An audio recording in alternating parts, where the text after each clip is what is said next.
Olá, sejam bem-vindos ao RA Trust Experience 2022. Estamos aqui hoje com o painel Seguro GEC e com dois participantes super importantes aqui para falar desse tema tão relevante aqui para a nossa sociedade. O Danilo, que é sócio proprietário da Camis. Seja bem-vindo, Danilo. E o Lagreca, que é diretor jurídico do Mercado Livre. Sejam muito bem-vindos, é uma satisfação ter vocês aqui com a gente hoje. Obrigado, é todo nosso. Legal. Então, vamos falar um pouquinho, né? Eu acho que esse tema de judicialização tem sido muito comentado, né? Já faz alguns anos, mesmo desde antes da pandemia, já tem sido muito falado, né, sobre os desafios dessa evolução, né, na relação das empresas com os consumidores, mas a gente ainda está muito aquém do que a gente pode fazer nesse quesito. E aí, Lagreca, eu acho que o Mercado Livre é uma grande referência e exemplo de empresa que trabalhou muito bem e trabalha muito bem nesse sentido. Você pode contar um pouquinho para a gente, assim, como que foi essa construção, né, o que trouxe vocês até aqui? Claro. Obrigado, Patrícia. Bom, o Mercado Livre ele sempre teve a intenção de resolver os problemas com os usuários, né, compradores, vendedores, de uma forma amigável e usando tecnologia. Então, na própria plataforma, já existe, e há muito tempo, um botãozinho ali de abrir uma reclamação, né, para resolver o problema. Hoje, 98,5% dos problemas são resolvidos pelo próprio aplicativo, pela nossa plataforma. Então, é uma contribuição gigante, né, porque se não tivesse isso, poderia ir isso já direto para a Justiça, PROCONs. Então, essa plataforma, lógico, vem sendo aprimorada há 20 anos, 23 anos, só que não era suficiente. A gente percebia que tinham ainda reclamações na Justiça, no GEC principalmente. E em 2015 nós percebemos que 40% dessas reclamações a pessoa ia direto para a Justiça, nem usava nessa plataforma, nem tentava uma forma administrativa. E aí nós pensamos em fazer uma mudança até estrutural dentro da equipe, né? Porque nós não queremos ganhar o processo contra o nosso cliente, nós queremos que eles continuem sendo clientes. Então, em 2015, a nossa equipe, 75% do contencioso, que nós não chamamos de contencioso, é resolução de disputas, era focado no processo. E a gente fez uma reestruturação para inverter essa ordem. Então, coisa de 77% hoje foca em trabalho preventivo, em mediação, em analisar o que nós podemos fazer de melhorias na plataforma para evitar processos, e o restante sim, aí cuida dos processos existentes. Então foi inclusive uma mudança de mindset para a gente conseguir pensar, não é uma área de processos, é uma área de solução de problemas. E tem uma melhoria contínua, né? Porque você vai aprendendo com novos casos e até com a evolução do mercado. Acredito que a própria pandemia deve ter trazido situações diferentes, né?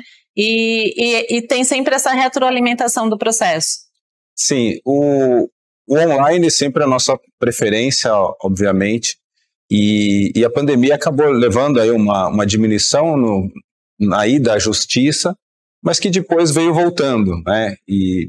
E a gente tem algumas alternativas bem interessantes. Então, uma delas é a mediação pós-judicial, e é assim que chega uma ação na justiça. Antes da primeira audiência, nós iniciamos uma mediação atípica, juntando comprador e vendedor para ter uma solução.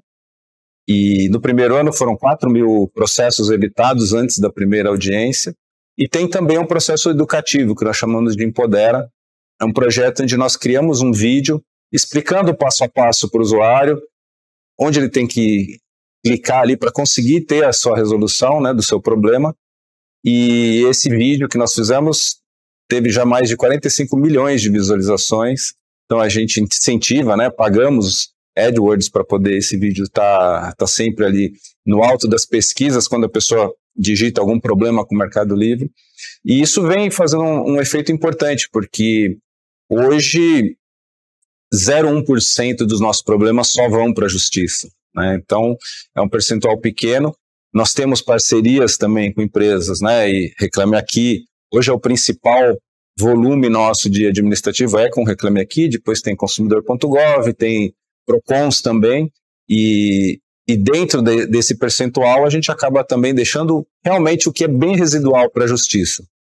Quero diminuir mais ainda, né? A gente ainda acha que é muito, mas é 0,1% de todos os problemas. Mas você tocou num ponto que eu acho que é super legal, né? Que é como educar o consumidor também para entender, né, desse processo, né, entender como funciona.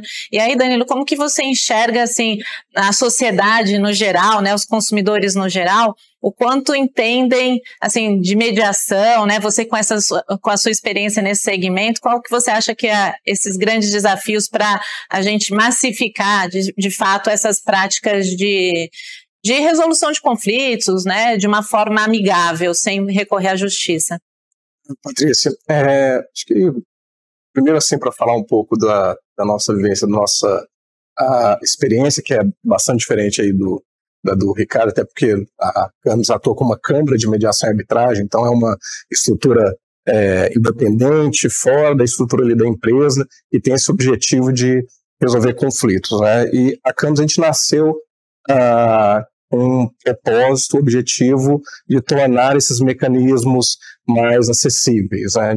A mediação arbitrária sempre foi vista como algo muito distante, né? Difícil acesso, enfim. Então a Camis nasceu com esse propósito de fazer com que as pessoas conseguissem enxergar uma opção que estava ali do lado delas, né? E que elas pudessem arcar com esse custo, enfim. A gente teve uma experiência interessante, eu acho que vou relatar 2 casos que acho que mostra um pouco como é que funciona essa dinâmica do conflito aí com o consumidor. E aí, a primeira situação que eu queria comentar foi uma situação em que o consumidor procurou a Camis querendo resolver um problema como instituição financeira. Até foi curioso que a gente ficou pensando assim, como é que a instituição financeira vai reagir um convite para participar de uma mediação. Então, a gente poder criar muita expectativa no consumidor. Conta para ele falar, acho que a gente não vai saber nem o que fazer com isso, a instituição financeira. Vamos tentar, para começar a cultura, a gente precisa começar de algum ponto, né? Acho que a gente conversou, depois que mandou a carta convite para o banco, a gente conversou com todas as instâncias possíveis do banco. Acho que eles estão acostumados só a receber mandado de intimação, então, quando essa mandado de intimação, já manda lá para o jurídico. De ter o André lá recebendo, né? Você também se convidar, não, aqui a gente sabe o que é. Então, assim, existe uma falta de conhecimento grande do consumidor, mas existe uma falta de conhecimento, salvo esses raros e belos exemplos, como do Mercado Livre, existe uma falta de conhecimento também do ponto de vista da empresa. E aí nossa percepção é que, na prática, a iniciativa nas disputas de relação de consumo ela parte muito mais da empresa do que do consumidor. Assim, o consumidor ele tem uma tendência a aceitar qualquer tipo de convite para o diálogo, né? Mas a empresa, como ela trabalha muito com rotinas e com previsibilidade de custos, etc., me parece, eu não sei se estou enganado, me parece que o que falta, às vezes, é a empresa ter uma rotina para essas situações, ou seja, ela não tem que esperar receber um dia uma carta convite da Camis ou do Lido, que é a ferramenta que a gente desenvolveu junto, né? E assim, eu reclamo aqui para começar a ver o que vai fazer com isso, né? Não sei se a sua percepção é essa também. E a gente sai da faculdade para litigar, né? E responder ordem judicial, notificações, então sentar para conversar, sentar para tentar resolver é uma habilidade que os advogados normalmente não são muito treinados nisso. E muita parte da cultura das empresas vem disso também. Então, hoje em dia a gente entende que esse tipo de procedimento é o melhor para o país, é o melhor para a sociedade, é o melhor para o consumidor, é o melhor para as empresas também, né? O custo de resolver um processo, um Reclame Aqui, por exemplo, para a empresa dá R$60, por exemplo, na média, e um custo de um processo judicial é R$1.500, R$2.000, né? Então, a gente tem uma diferença, inclusive, de custos. Então, o gestor jurídico precisa estar aberto também. E você mantém o cliente, né? Claro, mantém o cliente, né? Resolve o problema dele e não vai ter um processo que ele vai ganhar ódio da empresa e nunca mais vai comprar. Se me permite, uma das coisas que a gente sente, até quando a gente discute sobre apresenta o ligo para as empresas, essa questão do custo do processo judicial. Eu sei que essa informação de custo do processo judicial ser em torno de R$2.000, esse é o custo para digamos, o poder público manter aquele processo até o final, né? Não, esse é o da empresa, tá? O poder público é por aí também. Então, é um custo duplo, né? Mas nesse cálculo que você faz, você consegue incluir aí, por exemplo, o fato de ter perdido esse cliente, o fato desse cliente provavelmente vai compartilhar com 3, 4... Custo de TAC, né? De aquisição muito pelo risco para a marca, eventualmente de ter uma condenação, a replicação daquilo para outros casos. Então, quando você resolve na mediação, você tem a confidencialidade que protege aquela construção daquela solução. Então, assim, eu tenho a impressão, não sei se a sua também, que esse custo de 2 mil talvez seja um custo assim, bem subestimado. Inicial, né? Direto, e tem um custo muito maior, que é até o ambiental, né? Nós fizemos um cálculo só com o estado do Rio de Janeiro em 5 anos, audiências que foram resolvidas na primeira, né, que você pode chegar e fizeram acordo, nem precisaria ter o processo, geraram quase 8 milhões de toneladas de CO2 na atmosfera, só o deslocamento das partes para audiência. Custo para o Estado, em torno aí de R$2.000. Então, o Brasil hoje gasta 1,3% do PIB com a justiça. A gente poderia usar melhor esse dinheiro, né? Poderia ser mais efetivo.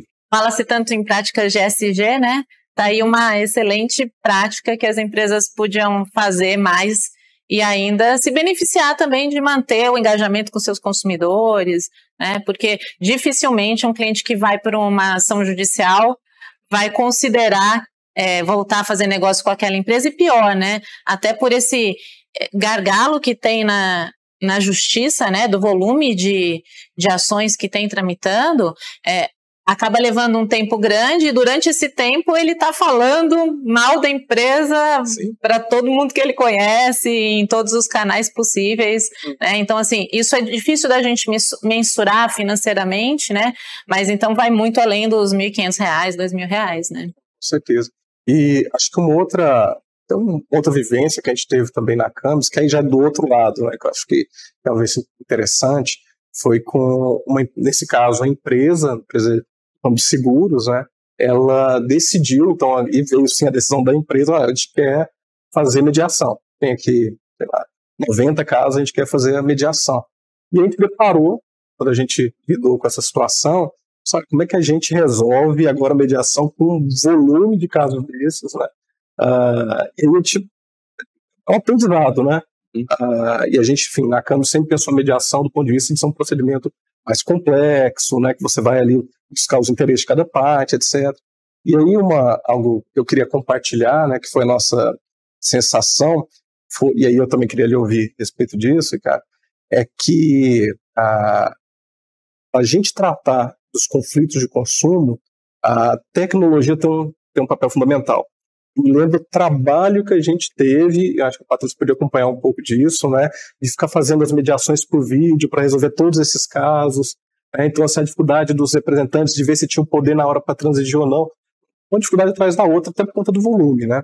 E aí, isso é uma experiência que a gente trouxe, né, pro Legal, Patrícia, de que na medida que a gente coloca tecnologia nisso, né, a gente começou a sentir que a gente poderia resolver um número muito maior de casos e a um custo muito mais acessível, ou seja, tornar a mediação realmente algo mais acessível, né? Então, a gente utiliza um modelo que a gente chama de mediação assíncrona, ou seja, um mediador, em vez de ficar fazendo uma mediação por vídeo de cada vez, ele vai lá e, por meio de texto, vai controlando esses diálogos e vai ajudando a construir e consegue lidar com vários casos ao mesmo tempo, ele não precisa ficar agendando cada momento com cada pessoa. E, ao mesmo tempo, o representante da empresa tem o tempo para poder voltar a ver se aquela proposta ali se dá para melhorar, se não dá, fala com uma instância, fala com a outra. Então, assim, a gente teve essa experiência do tanto que a tecnologia ela é importante para quando a gente trata de disputas em massa, né, principalmente o consumidor. E eu queria saber como é que a experiência de vocês na parte do ponto de vista de tecnologia. Sim. Se é parecida. Isso que você comentou faz todo sentido, porque, primeiro, você tem a questão de agenda e horário das pessoas. Segundo, essa própria trâmite de governança interna da empresa para aceitar ou não uma proposta.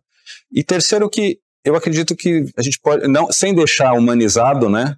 Porque amanhã isso que a pessoa está querendo vai ser um RPA ou vai estar ali uma automatização para fazer eventualmente esse início de negociação. Mas eu imagino que a gente deveria, assim, sempre ir para um caminho, começando da tecnologia, começando de uma conversa mais automática, mas sempre para o caso específico daquela pessoa, lógico, e aí sim, conforme vai caminhando, poder ir para uma coisa mais humana, uma coisa assim, não que todo caso tem que ir direto para o humano. Eu dou um exemplo do que hoje acontece na justiça, né? Hoje a pessoa, em qualquer caso que vai lá para o JEC, ele vai ter uma audiência com o juiz, né? Então é o procedimento padrão. Se nós fizéssemos isso na saúde, significa que cada pessoa que for para o hospital, ele vai sentar numa sala de cirurgia com toda aquela equipe e vai falar, o que você tem? Ah, eu tenho uma dor de cabeça. Então assim, hoje a gente está usando mal esse recurso, a gente está colocando todos os casos no mesmo procedimento. A gente poderia ter uma triagem, poderia ter principalmente mediação, conciliação administrativas como essa triagem para evitar que já se vá direto para esse custo judiciário com toda essa estrutura, profissionais qualificados e que custa para o Estado, né? Sela Greca, é claro que eu tenho certeza que a melhor solução possível é toda a empresa estar engajada, né, ouvir da alta liderança. Mas para as empresas que estão assim, pensando em começar esse processo ou que estão se esforçando, quem de fato você enxerga como sponsor assim, de um projeto mesmo de redução de conflito, né? É o jurídico, é a área de clientes, né? Aonde que está essa dificuldade? Como que essas duas áreas precisam trabalhar juntas aí para chegar na melhor solução? Você tocou num ponto importante, né? Sozinho ninguém faz nada. Uhum. Né? A gente no jurídico sempre foi protagonista, quer fazer acontecer e conseguimos fazer boas parcerias. Então, com a área de atendimento sempre é importante e nós demonstramos os benefícios para o atendimento também, e sem eles a gente não consegue fazer nada. Eles têm todos os dados, têm toda a experiência, têm o skill para lidar com o cliente. Por outro lado, a gente tem, no nosso caso, teve o marketing que foi parceiro, inclusive para fazer esses vídeos, para a gente poder divulgar e tudo. E a área financeira da empresa também, porque a gente demonstra que o custo de se ir por esse caminho é muito mais interessante do que você deixar o processo correr até o final e ficar lá recorrendo e fazendo o caminho normal. Então, com isso a gente consegue a alta liderança engajada e defendendo esse novo caminho, que seria sempre evitar os processos, fazer um trabalho preventivo e resolver na primeira instância, né? Cada vez que o usuário ele tem que voltar para resolver, mandar uma nova mensagem, é um estresse para ele. Quanto mais simples e mais fluido for o processo para ele resolver o problema, melhor. Ah, perfeito. Mas a gente ainda vê, né, jurídicos que não enxergam isso, assim, teoricamente sim, mas que tem uma barreira ali para começar a implantar, né, novas metodologias, enfim. Você sente um pouco dessa dificuldade, Danilo, assim, nos seus contatos? Enfim, né, sou advogado de formação também, né, carrego essa culpa nos meus ombros também. Acho que o processo, né, como o Lagrete colocado, educacional, ele é muito lento, muito complexo. Acho que existe uma resistência fruto do desconhecimento, isso eu sinto. Muitas vezes a gente começa a falar do ligo com a área de atendimento, a área de atendimento pensa assim, não, isso aí é jurídico, falou que a mediação é jurídico. Mas não, isso é uma questão transversal, né? Pode passar pela ouvidoria, enfim, por jurídico. Mas a gente sente que muitas vezes quando o jurídico entra em jogo ali na cena, me parece assim que há talvez um certo receio de que eu vou perder trabalho, vou deixar de ficar cuidando de ações judiciais, aí meu trabalho vai se tornar menos relevante. E a gente ouve um discurso geral assim, de que o perfil do departamento jurídico moderno está mudando, que é um papel agora mais estratégico, mais preventivo, né, que isso tem corrido, acho que o case aí do Mercado Livre mostra bem isso, né? Mas me parece que ainda, na maioria, isso ainda está um pouco no plano teórico, né? O advogado ele fala muito de mediação, mas ainda não sabe como é que trabalha com isso. Então ele sabe que ele tem que mudar o jeito de trabalhar, mas talvez agora ainda não, dá para segurar Você sente tem essa mesma percepção minha? Assim? Olha, eu pelo menos não me sinto menos advogado e tendo menos processos, tá? Até pelo contrário, acho que eu estou fazendo um bem aí para a sociedade e para os próprios clientes da empresa. O que eu vejo até os escritórios hoje estão muito focados no modelo de litígio. Então, a gente tentou e está tentando mudar, inclusive, a estrutura de escritórios. Por exemplo, hoje, no nosso contrato com os escritórios, a maior remuneração é se eles conseguem fazer essa mediação, mais até do que em procedência. Então a gente incentiva isso, mas eu já falei com alguns sócios de escritório, se fosse você, eu mudava a sua equipe, poria pessoas com perfil de mediação, de conciliação, e não o perfil de litígio. Mas ainda não consegui, sabe? Os resultados são muito mais internos do que dos prestadores de serviços. Eu vejo uma oportunidade gigante para os escritórios terem ali células super bem formadas nesse perfil, com esse perfil de profissional, para ajudarem as empresas e ganhar um mercado e gerar benefício. No final você vai diminuir sua contingência, sua provisão, o atrito com o cliente, a experiência do cliente fica melhor. A gente se orgulha de dizer que tem um índice na nossa área que é reclamações a cada 100 mil transações. Em 2008 eram 20 ações na justiça a cada 100 mil transações. Hoje são 2. Então nós baixamos 90%, mas eu quero fazer esse índice virar a cada 1 milhão. Então assim, ainda tem um caminho a percorrer. Será que essa mudança, Lagreca, ela não tem que partir, talvez, fique esperando que parta do advogado, né?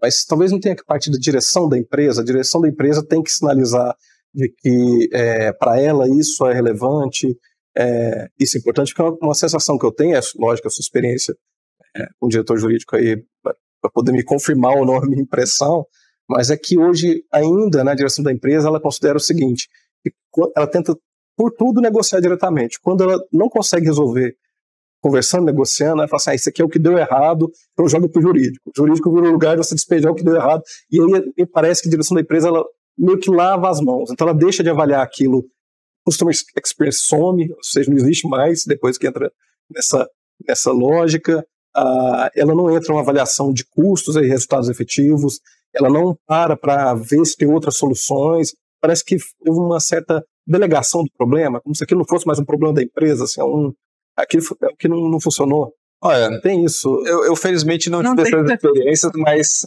eu acho que se o profissional está vivendo isso do jurídico, cabe a ele tentar mostrar o outro lado. Eu lembro que eu trabalhei numa empresa no passado, um pouco mais tradicional, e na época nós criamos uns totens que ficavam dentro do fórum. Então a pessoa chegava ali com a reclamação contra a empresa na justiça, no distribuidor e falava, olha, é contra essa empresa? Senta ali naquele totem antes, e lá a gente tinha uma célula de mediação, e a gente fazia. E eu fiz um piloto, área de atendimento, foi uma super parceria, e eu fui apresentar para o presidente. E eu lembro que o presidente estava com outras preocupações, nem prestou muita atenção. Na hora que eu coloquei os depoimentos, eu peguei uns testemuniais ali, né, que apareceu o diretor do PROCON do Rio de Janeiro, um juiz do fórum falando, olha, essa iniciativa da empresa é super bom, nós resolvemos todos os problemas. Ele parou tudo e falou, eu quero pôr totem no Brasil inteiro, né? Então, assim, a gente tem também esse desafio de transmitir para a alta direção, para os principais executivos, as vantagens de se pensar desse jeito e se fazer dessa forma. E mudar o papel também do jurídico, né, de uma área que está ali protegendo o valor, né, para uma área que gera valor para o negócio, gera valor para a empresa, né? Mas vocês acham que hoje as formações, né, as universidades aí de direito, elas já dão peso para esse olhar de judicialização, ela ainda está formando os profissionais assim de uma metodologia mais tradicional? Talvez aí tenha uma possibilidade também de avanço. Eu me formei em 93, então assim, eu posso falar de opinião. Eu imagino que teve alguma evolução, até pelos profissionais que a gente vem contratando, né? Antigamente, na minha época, nem se falava, nem existia praticamente isso. Eu acho que tem uma evolução, sim, mas eu vejo que cabe também a nós, gestores, passarmos isso para as equipes, né? No Mercado Livre, a gente faz questão de ter uma equipe muito diversa, né? De gênero, de etnias, de idade, de tudo. E as pessoas chegam com muitas experiências e formações diferentes. E é importantíssimo passar um pouco essa missão aqui, olha, a gente vai por esse caminho, a gente acredita nisso. Eu, particularmente, pessoalmente, eu tenho uma missão, um propósito de vida meu é ajudar a desjudicializar o Brasil, né? Então, faz parte do nosso discurso, da nossa cultura, que todo grupo tenha essa visão e a gente vai espalhando isso, né? Isso vai espalhando para os escritórios, a gente vai em eventos, a gente, né, divulga isso. É um trabalho contínuo e E eu acredito que sim, eu acredito que as universidades hoje já estão um pouco mais modernas, com certeza muito mais do que na minha época. Não, e eu acho que assim, você falou num ponto, né, de como disseminar isso, eu acho que vocês no Mercado Livre acabam educando muito, inclusive os lojistas, né, porque eu acho que tem muito lojista ali do Marketplace que está na relação com o Mercado Livre, mas também está em outras empresas, e aquilo que ele aprende com vocês no Mercado Livre, eles vão levar para as práticas do dia a dia daquela empresa também. Então, eu acho que tem um papel de disseminar essa prática no mercado como um todo, e isso também é muito interessante, né? Patrícia, sabe que a gente fez um levantamento interessante, da pandemia para cá, nós formalizamos 150 mil novos vendedores no Mercado Livre. Eram pessoas que perderam o emprego, começaram como pessoa física, e a gente, hoje no Brasil, a gente levantou que é uma questão social. 82% dos empreendedores negros são informais, 45% das pessoas empreendedoras que têm até o nível fundamental são informais. Então, a formalização também é uma alavanca de desenvolvimento. Na média, quem é formal na nossa empresa vende até 140% a mais do que quem é pessoa física. Porque tem tem nossa logística, uma série de outras facilidades. Então, isso tudo vem junto com esse processo de educação financeira, de saber tratar o seu consumidor. Hoje nós temos o sistema de reputação. Então, o vendedor que não atende bem, ele vai sendo penalizado. Então, ele tem que trocar o produto rápido se ele entregou errado, né, para a reputação dele ser boa. Então, é esse aprendizado que a gente vai formando empreendedores mais profissionalizados, e isso gera uma renda maior para eles, uma experiência melhor para o cliente. Isso para um ponto importante também, né? Isso a gente percebe também nas conversas com as empresas. Assim, a questão não é só aprendizado, inclusive, da mediação, das soluções extrajudiciais, mas existe um aprendizado que é quando usar cada coisa, né? Acho que isso também parece que existe uma dificuldade grande, né? Então, assim, das coisas, por exemplo, que as pessoas às vezes não entendem, não percebem, via de regra, as coisas são resolvidas por meio de negociação direta. A mediação ela é só utilizada quando a comunicação começa a falhar, quando a pessoa já está saindo daquele ambiente da empresa e começa a procurar um PROCON, eu reclamo aqui, dá uma nota negativa, para de responder.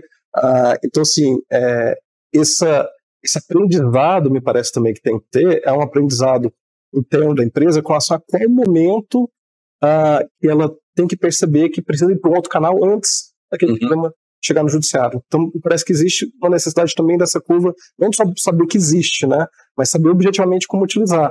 Tem uma coisa que a gente tem suscitado uma discussão, Greg, é que as empresas pensem na possibilidade de desenvolver uma política de mediação, né, nas relações com o consumidor, para que ela informe de forma objetiva as situações em que ela se propõe a dar início a uma mediação, e talvez até queria te ouvir sobre isso, de dar também um espaço, informar objetivamente para o consumidor, situações em que ela admite que o consumidor iniciou a mediação. Acho que colocar isso nos contratos, por exemplo, olha, nessas situações, se o consumidor aceitar, né, procurar uma mediação, nós vamos aceitar. Isso acho que também faz parte desse processo de evolução, né? Sim, concordo. Nos nossos termos e condições, nós fizemos uma alteração que a gente chama de caminho preferencial. Então, no problema, quando tem um problema, é como se o consumidor ele estivesse de acordo em, primeiro, tentar resolver nos próprios canais da empresa, depois ir para o canal administrativo, por exemplo, o consumidor.gov, reclame aqui, e por fim ir para a justiça. Eu falo canal preferencial porque se escrevêssemos que é um canal obrigatório, ia ter ali uma discussão de limitação ao acesso de justiça, que não convém. Então a gente cria isso como um caminho preferencial e incentivamos isso. E acredito que depois que ele experimenta, ele vê que faz sentido e acaba aderindo naturalmente, né?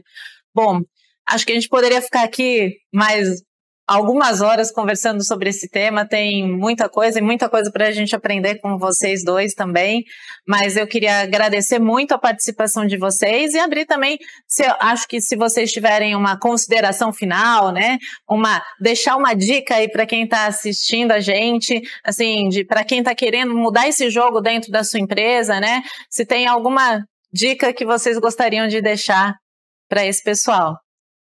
Bom, eu estou vendo as discussões em torno da desjudicialização e focadas um pouco em mudar o direito do consumidor, né? A gente tem agora a questão dos planos de saúde, está se querendo diminuir a judicialização, alterando ali os direitos. Eu acho que esse é um caminho muito mais difícil.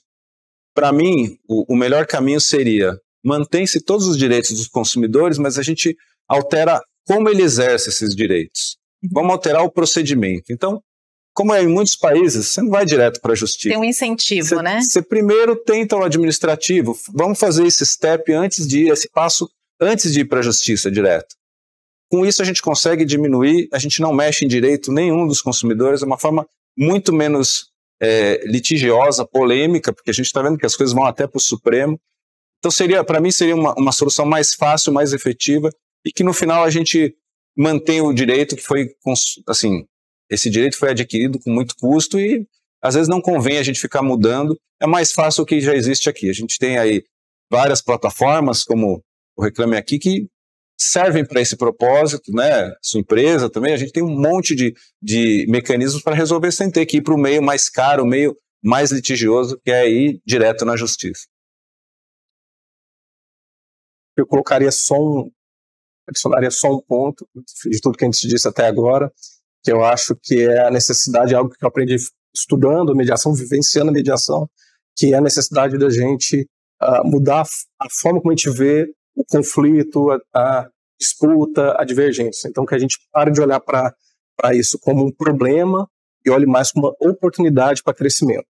Então, toda vez que a gente se depara com uma situação dessa, a gente consiga enxergar que nessa diferença a gente pode estar ali, se a gente não olhar para ela com cuidado, não parar para ouvir, não tentar ao máximo resolver, entender o outro, a gente pode estar perdendo uma grande oportunidade para crescer e desenvolver alguma coisa melhor, tornar a empresa mais sólida, mais robusta. Então, acho que esse é um ponto que eu ressaltaria, né? Começar a olhar a divergência, a disputa como uma oportunidade de crescimento. Acho que e de aprendizado, né, da empresa e evolução, né?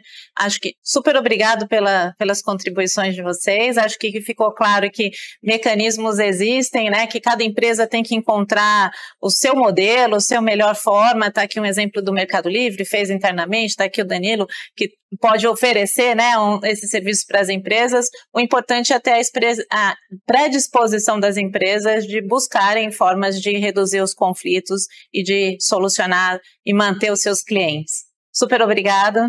Obrigado, Patrícia. Obrigado.